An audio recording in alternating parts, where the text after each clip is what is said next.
Hello，大家好，我是依依。上次带大家参观了我的宿舍，这次肯定不是参观宿舍之类的事了，对吧？这次要玩就玩刺激的。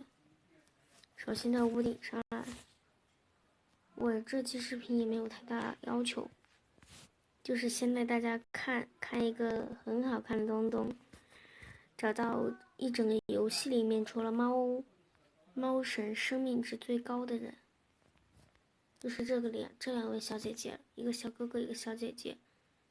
然后看见没？他的生命值是600，厉害吧？600生命值耶。然后这个生命值是500，挺好的。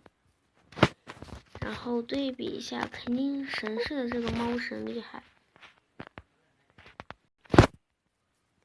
然后猫神的生命值是，嘿嘿，看我的大笑表情。到猫神这边来，猫神的生命值是特别多，反正。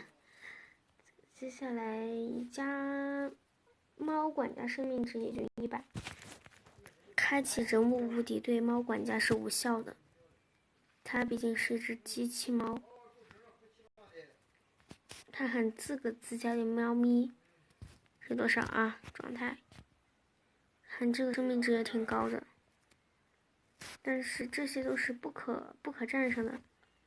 但是那个拳击管道的那个人就能战胜啊，所以说相对来说那个生命值是比较高的，懂了吧？